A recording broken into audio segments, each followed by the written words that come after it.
Welcome to another edition of the Legal River podcast, a weekly look at the laws and legal issues facing small to medium-sized businesses. Hello, my name is James Markels, and I'm with General Counsel PC in McLean, Virginia, and I'm going to talk to you today about covenants not to compete, or basically these are provisions in an employment contract that an employer will have with its employees to prevent the employee from hurting the employer's business.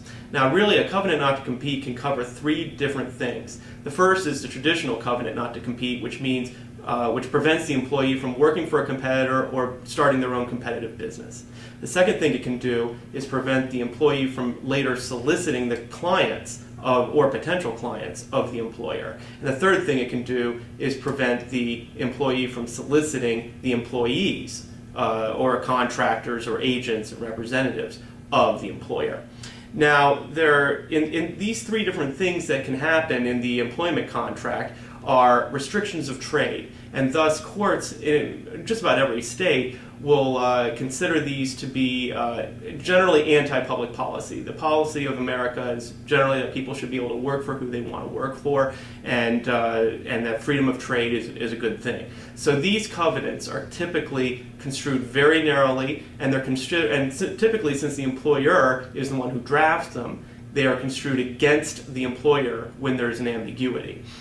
Now, to look at each one, there are three general questions that a court will ask when deciding whether or not, or to the extent that it wants to enforce a covenant not to compete. The first thing that it will ask is the covenant drafted no more broadly than necessary to protect the business interests of the employer? The second thing it will ask is the covenant drafted in such a way as to not hurt the ability of the employee to make a living? And the last thing it will ask is the catch-all: does this covenant violate public policy? Now, when looking at those three aspects of it, of the covenant, there typically will be three additional things that aspects of these provisions that the court will look at. The first is the duration. How long is this covenant not to compete prohibiting the employee from engaging in the acts? The second thing is, what's the geographic limitation? Is it worldwide? Is it just in a state? Is it just in a particular zip code?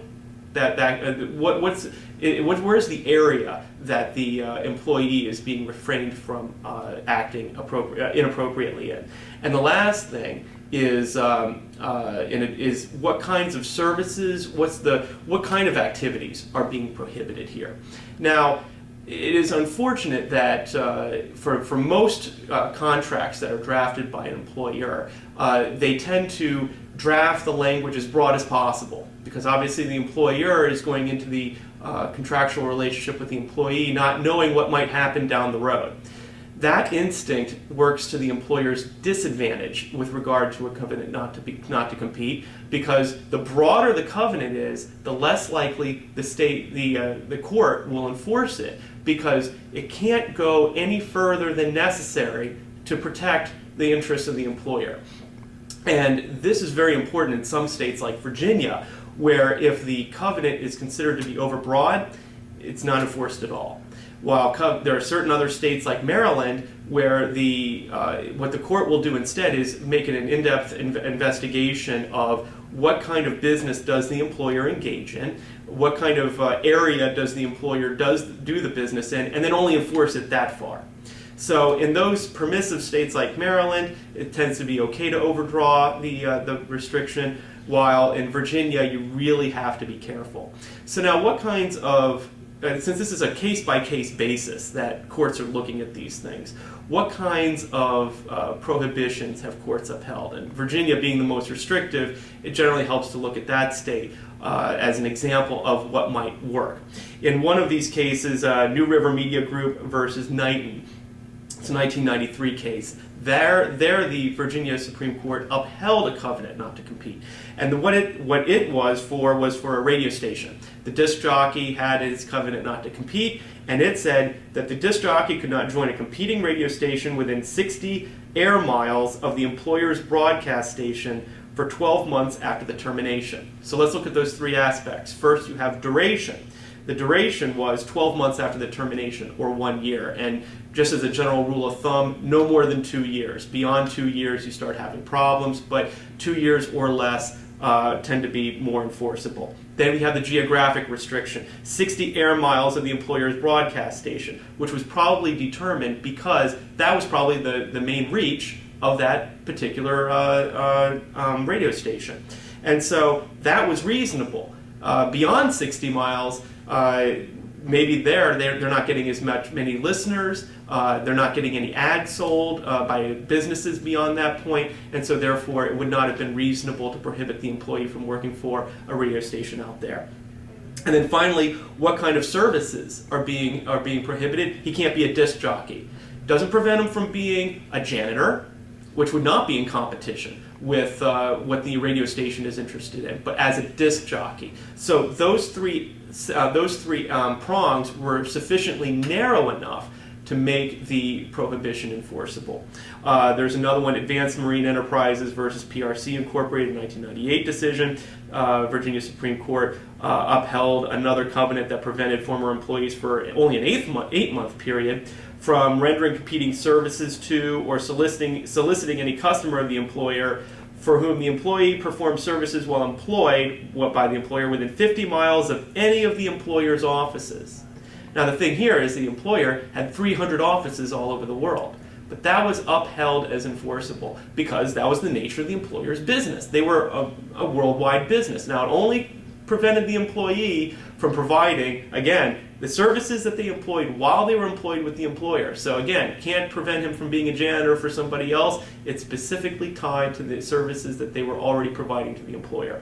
The geographic scope, again, it's 50 miles within any of these other offices. There just happen to be a lot of offices, but that's in the interest of the employer, that wherever they're doing their offices, that's where they're doing business. And then finally, the 8-month restriction is less than 2 years. Now, a lot of these things are on a sliding scale.